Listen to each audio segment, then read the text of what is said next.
अनेकों लोग जिनकी आंखें दम हैं उसके जाने से इस प्रकार की दृश्य। मुझे एक छोटी सी कहानी याद आती है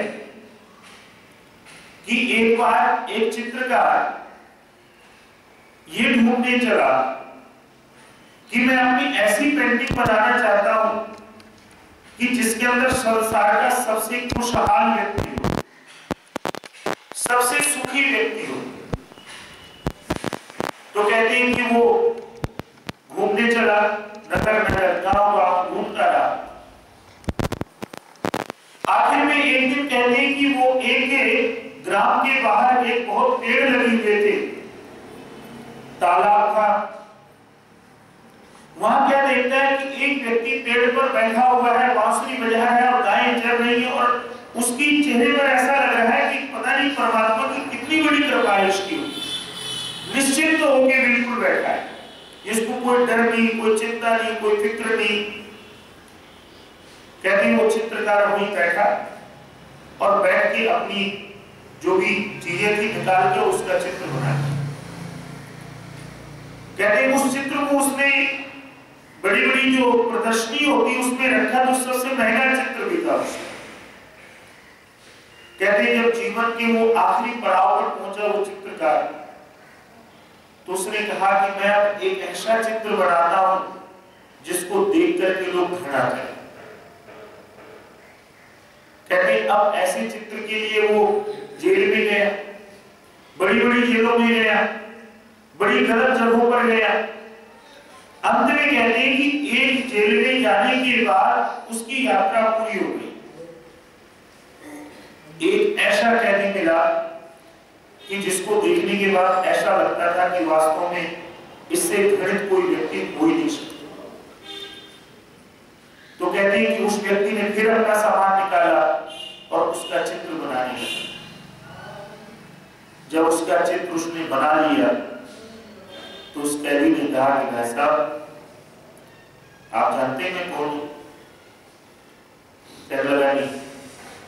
कहने लगा मैं वही हूं जिसको तुमने कभी खुशहाल व्यक्ति देखा था, जो सबसे संसार का प्रियतम व्यक्ति था, आज वो सबसे घृणित व्यक्ति बन गया क्योंकि मेरे विचारों का पतन हो गया।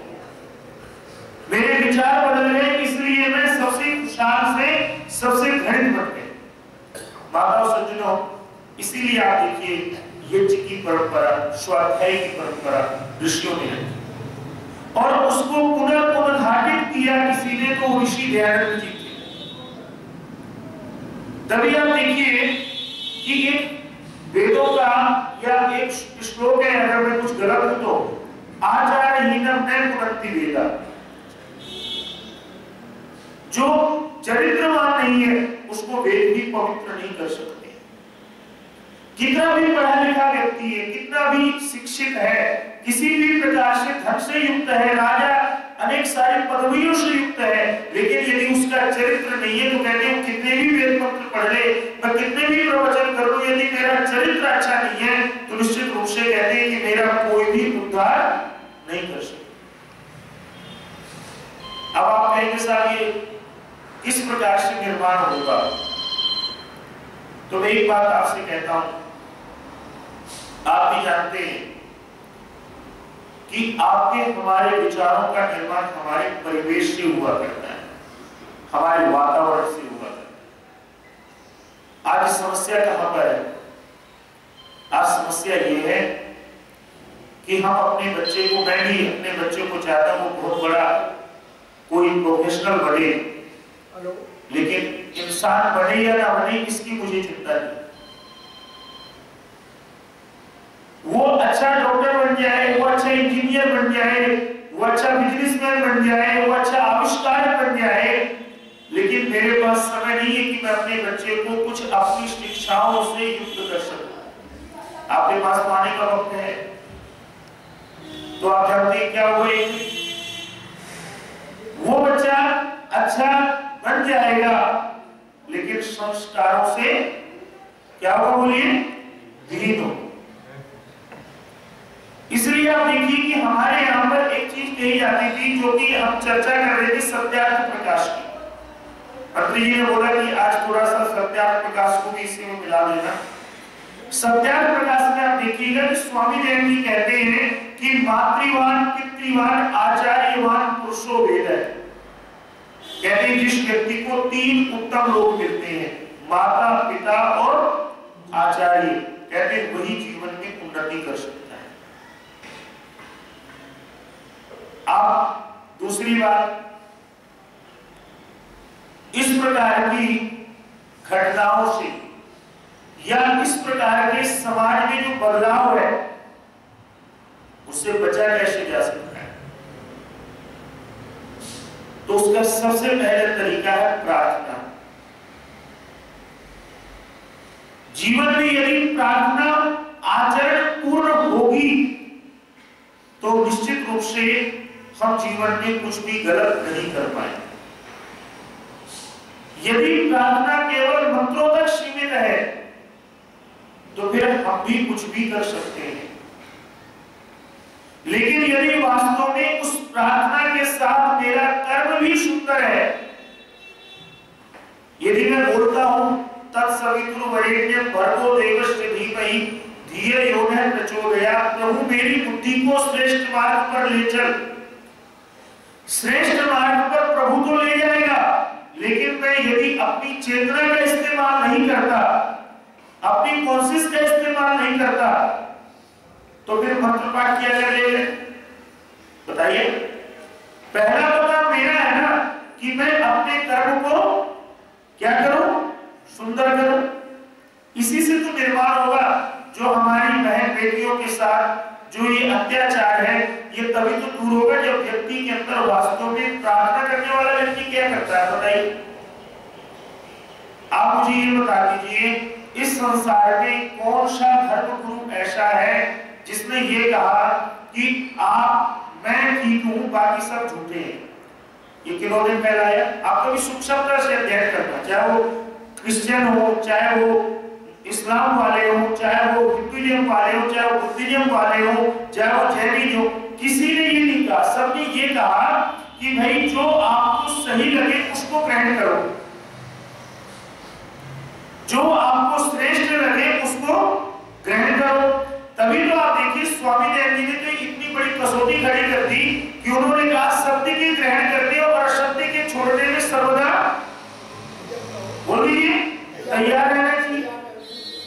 जो सत्य है, जब भी पता चले ये सत्य है तो उसको स्वीकार करें। कट्टर पंथ के लिए कहीं भी किसी संस्कृति में जगह नहीं। अगर जगह है कहीं पर तो विचारों के मंथन के द्वारा जो उपसंहार है उसको ग्रहण करने की जगह है। इसलिए आप देखिएगा कि स्वामी दयानंद जी ने जो बात की, क्या बताइए, स्वामी दयानंद जी ने किसी को जबरदस्ती कहा कि भैया तू आर्य समाजी बन गया? विचार कीजिए, स्वामी दयानंद जी ने किसी को कहा कि जो मैं कह रहा हूं उसी को तुम मानो। आप पढ़ लीजिए पूरा सत्याग्रह प्रकाश, पढ़ लीजिए उनके अन्य ग्रंथ। उन्होंने ये कहा कि व्यक्ति की प्राथमिकता ये होना चाहिए कि जो सत्य का प्रकाश है उसको स्वीकार करे और जो असत्य का अंधकार है उसको दूर कर दे, तभी एक नए मनुष्य का निर्माण हो पाएगा। प्रार्थना का तात्पर्य क्या समझते हैं? प्रार्थना का तात्पर्य अंधविश्वास नहीं है। प्रार्थना का तात्पर्य है विवेक के द्वारा, बुद्धि के द्वारा, जो हम उत्तम कर्म के द्वारा प्रभु को अर्पण कर सके, उसी का नाम प्रार्थना है। आप विचार कीजिए, जितने भी बड़े बड़े महान पुरुष हुए, क्या उन्होंने कभी आपने किसी महान पुरुष के मुख से कहते सुना कि साहब मैंने ये कर दिया? स्वामी जी से आपने कभी कहते सुना कि जी मैंने देश का निर्माण कर दिया, मैंने भारत में एक नई क्रांति जगा दी? शिवाजी से आपने कभी कहते सुना कि मैंने ही किया? समर्थ गुरु रामदास से सुना आपने?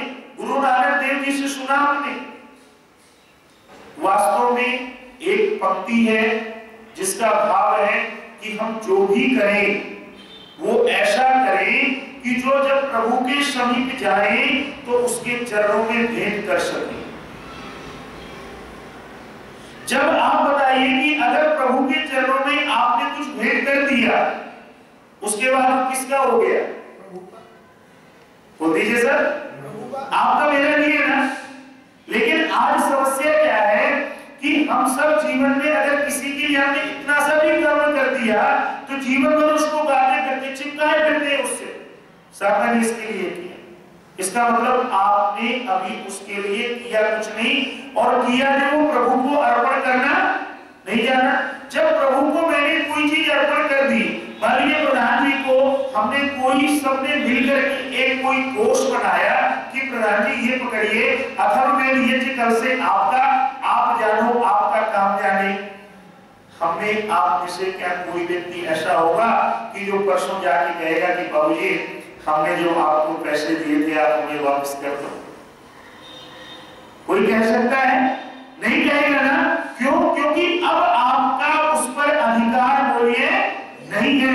ठीक उसी प्रकार से विवेक पूर्वक कर्म के द्वारा जो प्रार्थना की जाएगी वो जब प्रभु को अर्पण कर दोगे, तो जब प्रभु को अर्पण कर देंगे तो वो क्या करता है? आपने यज्ञ में आहुति दी, यज्ञ से समझाना चाहूंगा मैं, यज्ञ में आपने आहुति दी, आहुति देने के बाद क्या बोला? इधर नमक यह मेरा नहीं है। जब मेरा नहीं है और प्रभु को हमने क्या कर दिया? स्वाहा, स्वाहा ने सुंदर कहा, तो प्रभु ने भी क्या किया? वो अपने पास रखा, उसको फैला दिया सर्वत्र। ठीक उसी प्रकार से जो व्यक्ति प्रार्थना पूर्ण जीवन जीने का प्रयास करेगा वो कभी किसी से गलत व्यवहार बोलिए नहीं करेगा। वो सबके लिए प्रार्थना करेगा, सर्वे भवन्तु सुखिनः। वो उस समय ये नहीं कहेगा प्रभु मुझे सुखी कर, वो कहेगा सब सुखी हो, सबको स्वस्थता देना। कहते हैं जीवन का पहला आधार है प्रार्थना, और दूसरा आधार क्या है? दूसरा आधार है निर्भयता। कहते हैं व्यक्ति की समस्या क्या है? आप इसी केस में देखिए, उसकी जो फ्रस्ट्रेशन है, उसका जो भूतकाल है वो उसको परेशान करता है। इस घटना में आप देखिए जो खलनायक है, जो राम सिंह नाम का ड्राइवर है, वो हाथों से टूटा है, उसके जो हाथ मुड़े हुए, और उस फ्रस्ट्रेशन को निकालने के लिए वो लोगों को गाड़ी चला के दिखाता है कि देखो जी मेरे हाथ काम भी नहीं कर रहे, लेकिन मैं बस कैसे चला सकता हूं। फ्रस्ट्रेशन है। और उसके बाद ये कृत्य होता है, उस कृत्य में उन दोनों बच्चों को एक प्रकार से खत्म ही तो कर दिया। आप जानते हैं कि डॉक्टर्स की क्या बयान थे सफदरजंग वालों के? यार किसको उठा रहा है, मरी हुई लाश को क्यों ले आया? सेम यही वर्डिंग थी। लेकिन ये सब चीजें कैसे दूर होंगी? हम अपने डिप्रेशन को, हम अपने फ्रस्ट्रेशन को दूर कैसे कर सकते हैं? तो उसका एक तरीका है, प्रार्थना के बाद कहते हैं निर्भयता, डर समाप्त करने। कैसा डर समाप्त करते? जरा थोड़ा सा बड़े स्केल में इसको सोच करके समझिएगा। हो सकता है मैं कहीं कुछ गलत कह दूं, वैसे प्रयास है कि ना गलत। आप देखिए हमारा डर क्या है? हमारा डर हमारा कल है। आज हमने यज्ञ किया, यज्ञ में बैठे हम, या तो हम कल की बात सोचेंगे या आने वाले समय की बात सोचेंगे। अभी वर्तमान में यज्ञ में हम नहीं हैं। कभी आप देख लीजिए, जिस समय आप अपनी पूजा करें, प्रार्थना करें, संध्या करें, उस समय विचार करना आपका दिमाग कई हजार करोड़ गुना स्पीड से भागेगा। या तो पीछे भागेगा या आगे भागेगा, वो वहां पे नहीं रुकेगा। बड़ा मुश्किल है उसको रोकना। लेकिन कहते जब डर आपका समाप्त हो जाएगा, भूतकाल का डर, मान लीजिए हमने जीवन में बहुत कष्ट पाए, बड़ा परिश्रम करना पड़ा, बड़ी जिल्लत झेलनी पड़ी, बड़ा संघर्ष करना पड़ा, लेकिन मैंने पहला शब्द क्या बोला आपको? प्रार्थना में हमने क्या कर दिया? उसको अपने प्रभु को बोल दीजिए समर्पित कर दिया। लेकिन जब अब बैठे हैं, अब क्या कह रही है कि प्रभु तू फिर वो पद क्षण ले आना। क्यों बोल रहे हैं भाई?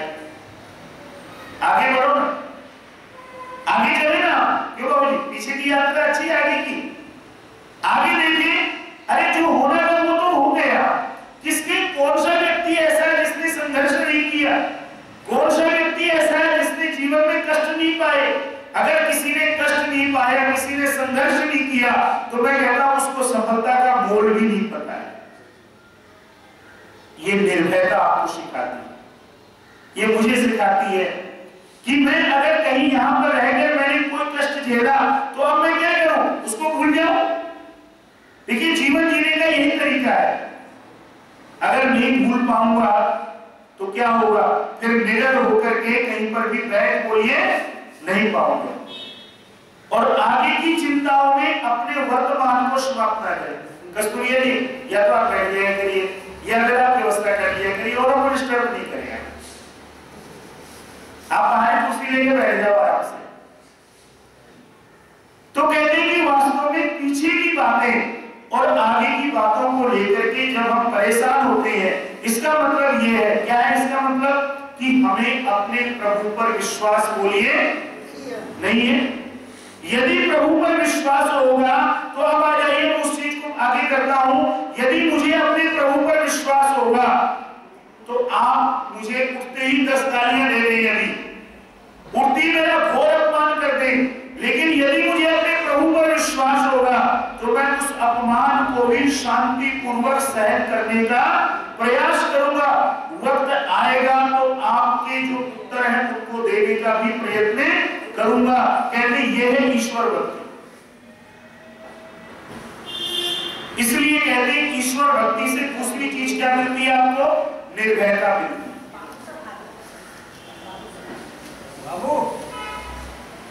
ईश्वर भक्ति से हमें निर्भयता मिलती है, और कहते हैं जब व्यक्ति निर्भय हो जाता है तो कहते हैं कि वो हर प्रकार से जीवन में शुद्ध कर्म करता है, फिर वो कोई अशुद्ध कर्म नहीं कर सकता है। जो निडर है वो अच्छा ही कर्म करेगा। इसका उदाहरण देखना हो तो आप ऋषि ध्यान जी को देख लीजिए। एक अंग्रेज कलेक्टर उनको क्या कहता है कि स्वामी जी, हमारे जो अफसर लोग हैं और हम लोग जो हैं आपकी बातों से कई बार बड़ा खराब लगता है, आप एक काम कर लिया करो, जो आप सुबह समाधि लगाते हो, प्रार्थना करते हो, उसमें थोड़े से ये भी कह दिया करो कि प्रभु जी अंग्रेजों का राज और दिन तक यहाँ रहे, तो आपको हम कभी कारागार में बंद नहीं करेंगे। उस समय स्वामी जैन जी निडरता पूर्वक उत्तर देते हैं, कहते हैं अरे कलेक्टर, तेरे राज में तो यहाँ से भागूंगा वहां जाकर के समाप्त हो जाएगा, लेकिन जो प्रभु का राज है उसमें मैं कहां से कहां भागूंगा, इसलिए मैं तो वही करूंगा जो मुझे सत्य लगेगा। असत्य का व्यवहार मैं अपने प्रभु से भी नहीं कर सकता। और तीसरी चीज क्या है, तीसरी चीज है समर्पण। पहली प्रार्थना, दूसरा निडरता, और तीसरा है समर्पण। जब हम वास्तव में समर्पण करना सीख जाएंगे तो क्या होगा, जीवन में पुष्प खिलेंगे। कैसे फूल खिलेंगे, मैं एक छोटा सा आपको उदाहरण देना चाहूंगा, जरा उसको ध्यानपूर्वक सुनिए। आप जानते हैं गुरु पूर्णिमा कब आती है, जो आषाढ़ की पूर्णिमा होती है उसको गुरु पूर्णिमा कहते हैं। और आप बताइए उस समय पानी क्या होता है, आषाढ़ और श्रावण में आप जानते हैं पानी की वर्षा अच्छी होती है, लेकिन मुझे एक छोटी सी बात बता दीजिए कि वो जो बादल है वो पानी लेकर के कहां से जाते हैं, धरती से, और जब वो बरसते हैं तो जब तक वो पूर्ण रूप में बरस नहीं जाते हैं तब तक धरती भी हरी भरी बोलिए नहीं होती है। अगर वो बादल ये सोचे कि मुझे ये पानी किसी को देना ही नहीं है, मैं अपने पास ही रखूंगा, तो आप बताइए धरती हरी भरी नहीं होगी ना। ठीक उसी प्रकार से जो हमें मिला है, चाहे विद्या मिली, चाहे रूप मिला, चाहे धन मिला, चाहे बल मिला, उस प्रार्थना के द्वारा प्रदत्त निडरता के साथ जब तक हम प्रभु को समर्पण करना नहीं सीख लेंगे तब तक जीवन में खुशियों के फूल बोलिए नहीं खिल पाएंगे। इसलिए मैं आज कुछ ज्यादा चर्चा, मैंने भी अपना सारा का सारा जो कर्तव्य है वो यही समझा कि वास्तव में देखिए दो बातें हैं। एक तो चीज ये है कि हम क्रोध करें, बिल्कुल करें, ये मेरा आपका हक है व्यवस्था के प्रति, सिस्टम के प्रति, क्योंकि उसी की वजह से ये हमारे साथ जीवन में आज ये घटना घटी। लेकिन उससे आगे बढ़कर के मेरा आपका भी एक दायित्व है कि हम संकल्प लें कि यदि कुछ बुरा है तो बुरे के खिलाफ क्या हो सकता है, बोल दीजिए, अच्छा हो सकता है ना। जैसे मैं उदाहरण दिया करता हूं कि एक गुरु के पास दो शिष्य जाते हैं और गुरु कहता है कि भैया दोनों तुम एक छोटी सी बात बताओ, बस तुम मैं दोनों को पढ़ाऊंगा। दोनों बच्चे कहते हैं गुरु जी बोलो। कहते हैं कि एक बात बताओ, एक कमरे में अंधेरा है, उसको दूर करने का क्या उपाय है। पहले वाला जो शिष्य था वो किसी क्षत्रिय का बेटा है, उसने कहा गुरु जी कुछ नहीं करो, तलवार निकालो, ऐसे मारो ऐसे मारो ऐसे करो, अंधेरा ठीक जाएगा, खत्म हो जाएगा। दूसरा किसी ज्ञानी का बेटा था, कहता है गुरु जी नहीं, छोटा सा काम करो, एक दीपक जला दो, अंधेरा तो बोलिए अपने आप। माता सज्जनों, जरूरत उजाले की है, अंधेरे की जरूरत नहीं है। अपने क्रोध को हम इच्छा शक्ति में बदल डालें। दो बातें हो सकती है ना, एक तो होता है क्रोध और एक होता है प्रेम। क्रोध का डायवर्जन यदि प्रेम में हो जाएगा तो निश्चित रूप से आने वाले समय में ऐसी घटनाएं समाज में नहीं घटित हो पाएंगी। और स्वामी दयानंद जी की बातों को यदि हम मानेंगे तो निश्चित रूप से उस प्रभु की व्यवस्था में यदि पूर्ण विश्वास होगा तो उसकी शक्तियों को ग्रहण करके हम अपने जीवन में प्रार्थना को भी खिलाएंगे, निर्भयता को भी जगाएंगे और समर्पण तो फिर निश्चित रूप से आ ही जाएगा, जिसके द्वारा हम जीवन में अपने उद्देश्यों को प्राप्त करने में सफल हो जाएंगे। इन्हीं शब्दों के साथ मैं परमपिता परमात्मा से प्रार्थना करता हूँ कि हे प्रभु, हमें इस देश के अंदर ऐसी शक्ति देना कि वास्तव में एक किसी संत ने बहुत सुंदर बात लिखी है कि सबको समानता मिले, सबको समानता का अधिकार मिले, सबको शिक्षा का अधिकार मिले, सबको स्वास्थ्य का उत्तम अधिकार मिले। जब प्रभु वो शक्ति देंगे, उसकी कृपा होगी तो ये भी सब कार्य अपने देश में ही होंगे। और जब कहते हैं हम सब जग जाएंगे तो ये देश भी बोलिए जग जाएगा, फिर ये सोएगा नहीं, फिर किसी प्रकार की जो काल्पनिक नाम हमने रखा दामी, फिर उसके ऊपर कोई अत्याचार करने की हिम्मत नहीं रख पाएगा। ये तो वो देश है माता सज्जनों जिस देश में अश्वपति के शब्दों में था। अंतिम बात कहता हूं, पूर्ण करता हूं। कहती कि एक राजा की सभा में एक महात्मा जी पधारे। महात्मा जी ने क्या कहा, प्रहलाद जी ने भी आपने बहुत बार सुनाया होगा ये उदाहरण, लेकिन आज के सिरे में सुन लीजिए। महात्मा जी ने ये कहा, जब राजा ने कहा कि महात्मा जी आप भोजन तो ग्रहण कर ले। महात्मा जी बोले भाई देखो, मैं भोजन उसके यहाँ ग्रहण करता हूं जिसके यहाँ प्रतिदिन यज्ञ होता हो, जिसके यहाँ कोई चोरी ना करता हो, जिसके यहाँ कोई मदिरा ना पीता हो, जिसके यहाँ कोई चरित्रहीन ना हो। तो राजा ने बड़े सुंदर शब्दों में कहा था, नैने स्तेय जन्मदे, यानी उसका भाव ये था, अरे महात्मा जी आप मुझे छोड़ दीजिए, मेरी राज्य में रहने वाला प्रत्येक नागरिक प्रतिदिन यज्ञ करता है, उज्जवल चरित्र का धनी है, चोरी तो छोड़ो, यहाँ तो कोई ताले भी नहीं लगाता है, और कहते शराब और ये सब तो चीजें दूर की चीजें, यहाँ व्यक्ति क्रोध का भी व्यस्त नहीं करता है। इसलिए आप आराम से भोजन ग्रहण करिए। माता सज्जनों, हम उसी वैदिक युग की कल्पना करेंगे और वो वैदिक युग वेद मंत्रों के सुंदर आचरण के द्वारा निश्चित रूप से लौट करके आएगा।